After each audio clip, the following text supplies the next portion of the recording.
Jumpa lagi bersama dengan saya, Mr. Sorchan di dalam channel pengembangan kepribadian atau mentoring self improvement.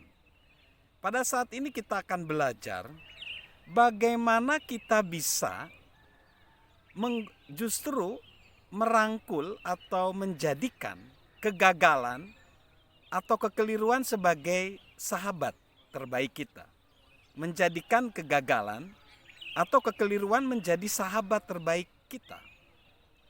Seorang bernama Benjamin Franklin berkata bahwa kalau hal-hal yang melukai kita itu bisa menjadi pembelajaran buat hidup kita. Mari kita belajar dari seseorang bernama Beck Withers, Dr. Beck Withers. Dr. Beck Withers ini adalah seorang patolog dari Amerika. Dia mengalami satu kecelakaan yang sangat tragis, insiden, ketika dia menaiki Gunung Everest. Dia adalah seseorang yang sudah 10 kali menaklukkan bahkan 7 gunung tertinggi di dunia. Jadi selama 10 tahun terakhir sebelum kecelakaan, di mana usianya pada waktu kecelakaan 49 tahun, dia sudah 10 kali melakukan ekspedisi naik gunung. Dan pada tahun 1996 ada tragedi di mana dia naik ke Gunung Everest dan hampir mengalami kematian. Dia pada waktu itu ada di puncak gunung tetapi belum sampai puncak tertinggi.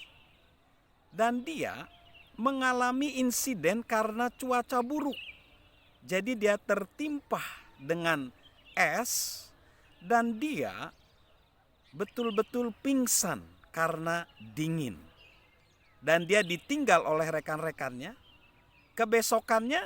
Keesokannya ditemukan dia seperti nggak bernapas, jadi ditinggalkan oleh rekan-rekannya. Tetapi mujizat terjadi. Dalam kondisi dia sudah nyaris mati, dia bisa balik ke kemahnya. Tapi mukanya sudah hitam, hidungnya sudah hitam dan tangan kanannya justru putih membeku. Akhirnya dia, singkat cerita, dibawa ke Amerika, ke kota Dallas, dan dia mengalami operasi di mana tangan kanannya diamputasi, jari kirinya 5-5-nya diamputasi, dan hidungnya juga diperbaiki dengan menggunakan kulit dari bagian tubuh lainnya. Ketika diwawancara, dia berkata, "Saya sebenarnya tetap masih ingin ada tangan kanan saya dan jari-jari saya dan hidung saya. Tetapi saya memilih seperti ini." Mengapa? Karena saya ini selama 10 tahun dari usia 39 sampai 49 sibuk dengan ekspedisi naik gunung. Saya ingin memecahkan rekor naik gunung di 7 puncak dunia. Tetapi saya meninggalkan istri dan anak-anak saya. Sekarang, setelah kondisi tubuh saya seperti ini, justru saya sadar bahwa saya harus lebih mengasihi istri saya dan anak-anak saya. Inilah yang disebut dengan bagaimana merangkul kegagalan sebagai teman baik. Kita nggak perlu sampai seperti Beck Withers mengalami kecacatan di dalam tubuhnya untuk sadar. Sebenarnya kegagalan bisa menjadi teman baik cukup dengan cara berpikir kita. Kita ubah. Kegagalan itu bisa menjadi musuh atau teman baik tergantung kepada sikap kita berpikir. Nah, saat ini saya akan menolong kita semua agar kita bisa menemukan bagaimana kita bisa belajar dari kegagalan dan kekeliruan kita. Yang pertama, kita harus menanyakan apa yang menyebabkan kegagalan ini. Situasi, orang lain, atau diri sendiri. Nah, kalau itu dari diri sendiri, sama seperti backbitter, kita harus berubah. Kalau situasi dan orang lain, ya kita perlu ada sikap yang lain. Lalu selanjutnya, yang kedua, apa yang terjadi itu benar-benar kegagalan atau cuman karena kekecewaan? Nah, ini harus kita identifikasikan. Kalau karena kecewa, ya harus dirubah.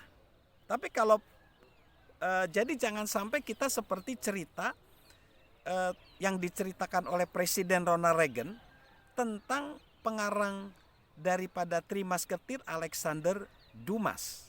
Alexander Dumas itu ditantang oleh temannya untuk duel. Tetapi karena sama-sama jago duel, akhirnya gini aja lah, siapa yang kalah taruhan itu bunuh diri, harus membunuh dirinya sendiri. Ternyata si Dumas kalah. Jadi akhirnya dia harus membunuh dirinya sendiri, tapi dia masuk ke perpustakaan, lalu dor terjadi. Lalu teman-temannya masuk ke perpustakaan itu, ternyata dia bilang meleset. Ternyata tembakan meleset. Nah, seperti itulah kita. Jangan sampai karena kita ini tidak realistis, akhirnya kita malah jadi trauma. Ya, jadi harus diperhatikan itu. Kita karena kecewa atau karena benar-benar gagal gitu. Nah, itu harus kita identifikasi. Lalu yang ketiga, kesuksesan apa saja yang terkandung dari kegagalan ini? Ya, jadi sama seperti kalimat begini, batu permata itu tidak dapat dipoles tanpa gesekan. Demikian juga halnya manusia, tidak dapat menjadi baik kalau tanpa ujian. Lalu yang keempat, apakah yang dapat saya pelajari dari yang terjadi? Nah, kita harus menanyakan itu. Ada pembelajaran yang dapat kita pelajari. Ya, lalu selanjutnya, apakah kita bersyukur atas pengalaman itu? Itu pertanyaan yang kelima. Karena rasa syukur dapat membuat kita bisa menjadikan kegagalan sebagai batu loncatan. Yang keenam, bagaimanakah cara saya mengubah itu menjadi kesuksesan? Kita menganalisa kekalahan itu dan memetik hikmat darinya dan upaya berikutnya. Lalu yang selanjutnya, siapakah yang dapat membantu saya dalam persoalan ini? Kita dapat belajar dari kekeliruan kita sendiri, tapi kita juga dapat belajar dari kekeliruan orang lain. Kita perlu belajar dari orang lain. Lalu yang kedelapan, setelah itu bagaimana? Yang kedelapan, artinya kalau ada perubahan perilaku, itu baru disebut kita bisa memetik hikmat dari kegagalan dan kekeliruan. Jadi belajar artinya adalah mengubah perilaku. Kita belum belajar apapun hingga kita mengambil tindakan yang positif tentunya. Jadi marilah kita belajar dari kegagalan dan kekeliruan dan menjadikan justru kegagalan dan kekeliruan itu sebagai sahabat kita. Salam mentoring, salam sukses luar biasa dari saya, Mr. Sorchan.